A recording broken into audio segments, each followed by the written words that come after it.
তোমাদের নতুন নতুন স্লোগান দিতে হবে। এই যে উত্তর দক্ষিণ পূর্ব পশ্চিম নেতা আছে নাকি, এই সমস্ত স্লোগান কি গণ অভ্যুত্থানের স্লোগান? বাংলাদেশের নতুন স্লোগান হবে গণ অভ্যুত্থান পরবর্তী আমাদেরকে নতুন নতুন জনচাহিদা অনুযায়ী প্রত্যাশা অনুযায়ী স্লোগান দিতে হবে। যেমন বাংলাদেশে আর গণতন্ত্র হত্যাকারী কেউ যেন উৎসাহিত না হয়, কোনোদিন যেন ফেসিবাদ এবং স্বৈরাচারের উৎপত্তি না হয়, সেজন্য গণতন্ত্রের পক্ষে স্লোগান দিতে হবে। যেমন আমরা বলতাম রক্তের বন্যায় ভেসে যাবে অন্যায়, এখন আমরা আর রক্ত দিতে চাই না। বাংলাদেশ যেন আর রক্তে রঞ্জিত না হয় গণতন্ত্রের দাবিতে, এই সমস্ত স্লোগান আবিষ্কার করতে হবে। উত্তর দক্ষিণ পূর্ব পশ্চিম বন্ধ করো। আজকের অনুষ্ঠানে যদি সভাপতি থাকে, মাননীয় সভাপতি, উপস্থিত সকল নেতৃবৃন্দ, এবং আমি বিশেষ করে খুশি হয়েছি এই মঞ্চে সকল শহীদদের আত্মীয় স্বজন, ভাই বেরাদর এবং মা বোন পিতা সবাই আছে, আর নিচে মঞ্চ করা হয়েছে। আমাদেরকে একেবারে মাটিতে বসালেই ভালো হতো। আমাদের মূল্যায়ন করতে হবে যারা গণতন্ত্রের জন্য আত্মদান করেছে, রক্তদান করেছে তাদেরকে, এবং তাদের পরিবারকে, শহীদের পরিবারকে, যারা গুম হয়েছে তাদের পরিবারকে। বন্ধুগণ, ভাই ও বোনেরা, সাংবাদিক বন্ধুগণ, আসসালামু আলাইকুম। মাত্র 5 মিনিটে কি বলবো আমি বুঝতে পারছি না, কারণ মাগরিবের আজান শুরু। সবাই অত্যন্ত দ্রুততার সাথে বক্তব্য দিয়েছে, তবে দুই একটা গুরুত্বপূর্ণ কথা বলে যেতে চাই। সবার বক্তব্যের মধ্যে দেখলাম বলেছে হাসিনা দেশ ত্যাগ করেছে, পালিয়ে যেতে বাধ্য হয়েছে। আমি বলি হাসিনার দেশ এটা কখনো ছিলই না।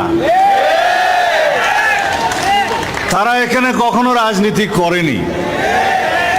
এদেশের মানুষের এবং গণতন্ত্রের পক্ষে মুজিব এবং হাসিনা কখনো ভূমিকা রাখেনি। মুজিব ভূমিকা রেখেছিল এই দেশে একদলীয় স্বৈরতন্ত্র বাকশাল প্রতিষ্ঠার জন্য, একদলীয় রাষ্ট্র ব্যবস্থা প্রতিষ্ঠার জন্য, এবং নিজেকে একনায়ক হিসেবে ঘোষণা করাই তার স্বপ্ন ছিল, তা বাস্তবায়ন করতে চেয়েছে। হাসিনা সেই বাকশালেরই উত্তরসূরি। হাসিনা এখানে বাস্তবায়ন করতে চেয়েছে। বাস্তবে বাকশাল থাকবে, কিন্তু উপরে থাকবে একটা গণতন্ত্রের মুখোশ, উপরে থাকবে সাংবিধানিক একটা শাসনতন্ত্রের নমুনা। এটা ছিল বাপ বেটির মধ্যে ব্যবধান, কিন্তু দ্রব্য একই। সুতরাং তারা সেখানেই আশ্রয় নিয়েছে যেখানে তাদের ঘরবাড়ি,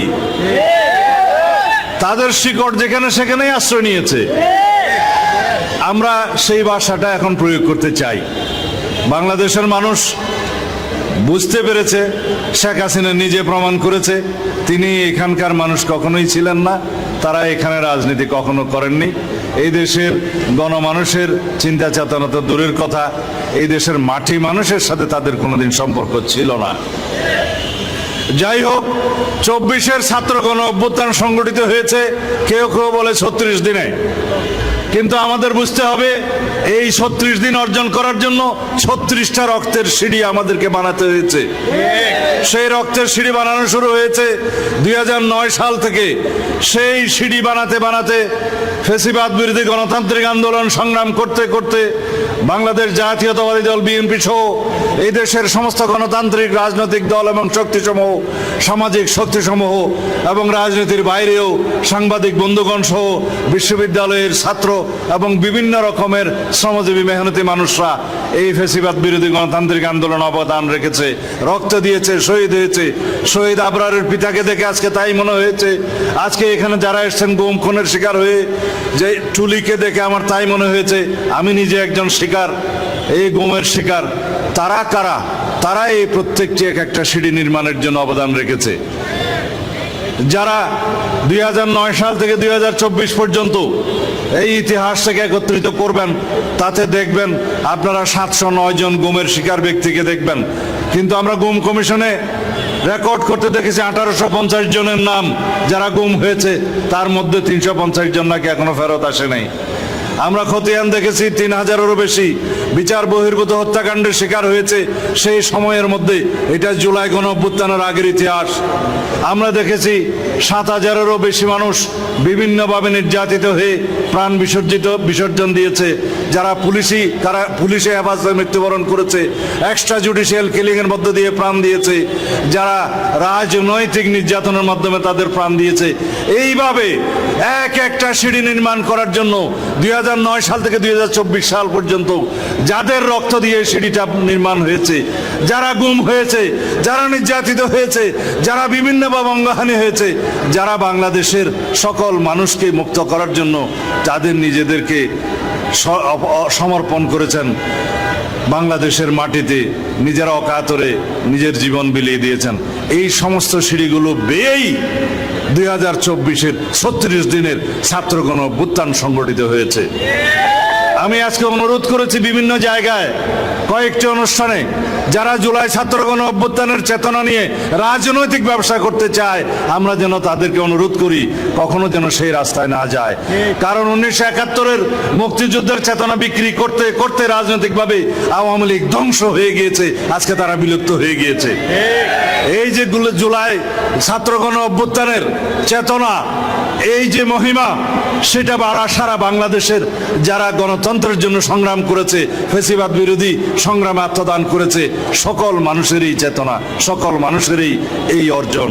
সুতরাং কোনো একটি রাজনৈতিক দল যারা আজকে নতুন সৃষ্টি হয়েছে, তারা যদি এককভাবে জুলাই ছাত্র গণঅভ্যুত্থানের চেতনার ধারক বাহক এবং মালিকানা দাবি করে, সেটা বাংলাদেশের জন্য শুভ পরিণতি নিয়ে আসবে না, তাদের জন্য তো নয়। সুতরাং আহ্বান জানাবো, আমরা যেন এই বাংলাদেশ প্রত্যাশা করি, যে বাংলাদেশ প্রত্যাশা করেছিল মীর মুগ্ধ, আমরা যেন সেই বাংলাদেশের এই জনমানুষের প্রত্যাশা বাস্তবায়ন করি, যে প্রত্যাশা ছিল ছাত্র গণঅভ্যুত্থানের সকল শহীদের আকাঙ্ক্ষা এবং প্রত্যাশা। সেই প্রত্যাশা কি? একটি বৈষম্যহীন বাংলাদেশ বিনির্মাণ হবে। সেই প্রত্যাশা হচ্ছে সত্যিকারের একটি শক্তিশালী গণতান্ত্রিক রাষ্ট্র বিনির্মাণ হবে। সেই বাংলাদেশে আইনের শাসন প্রতিষ্ঠা হবে, সেই বাংলাদেশের সকল ক্ষেত্রে ন্যায় বিচার প্রতিষ্ঠা হবে। আজকে সেই রকম একটি অনুষ্ঠানে এখানে এসেছি। আমি জিজ্ঞেস করলাম কিসের শুকরানা আদায় করছো? তারা বলছে শেখ হাসিনার ফাঁসির রায় হয়েছে, মৃত্যুদণ্ড হয়েছে, আমৃত্যু কারাদণ্ড হয়েছে সেজন্য। কিন্তু একজন এখানে বক্তৃতা দিয়েছে, কয়েক হাজার বার ফাঁসিতে ঝুলালেও শেখ হাসিনার বিচার হবে না, স্লোগান হবে না।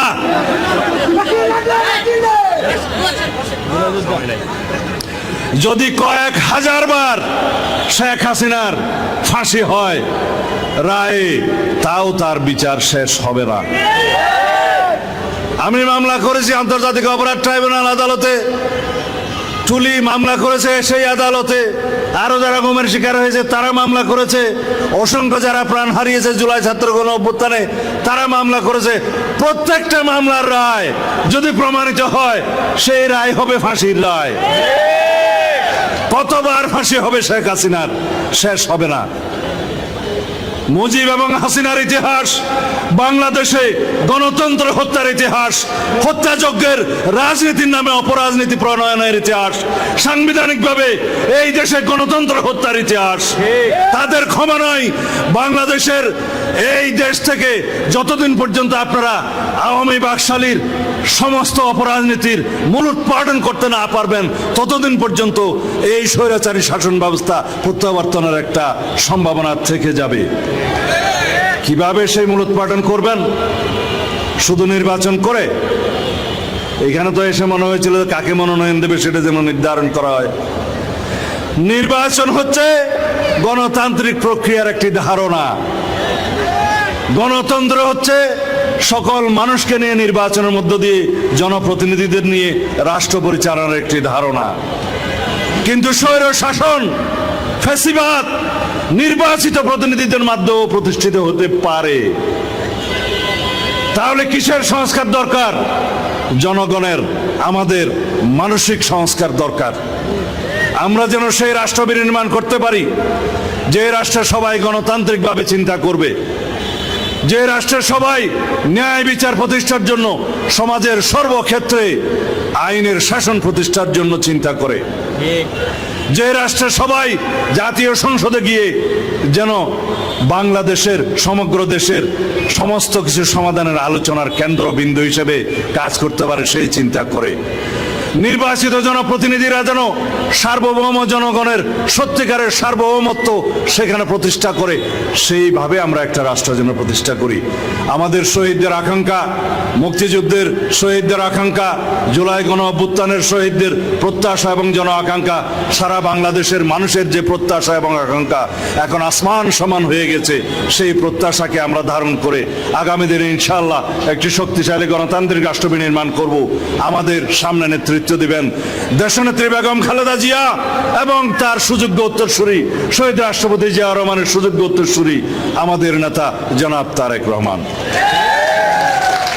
সেই দিনের প্রত্যাশায় এবং আমরা সবাই যেন এমন একটি রাজনৈতিক সংস্কৃতি প্রতিষ্ঠা করি, চর্চা করি, অব্যাহত রাখি, যে রাজনৈতিক সংস্কৃতির মধ্য দিয়ে, গণতান্ত্রিক সংস্কৃতির মধ্য দিয়ে অপরাজনীতি, ফেসিবাদী রাজনীতি এবং বিগত দিনের ফেসিবাদী সমস্ত অপসংস্কৃতি বিলুপ্ত হয়ে যায়, আওয়ামী লীগ সমূলে মূল পাটন হয়ে যায় বাংলাদেশের মাটি থেকে। ধন্যবাদ।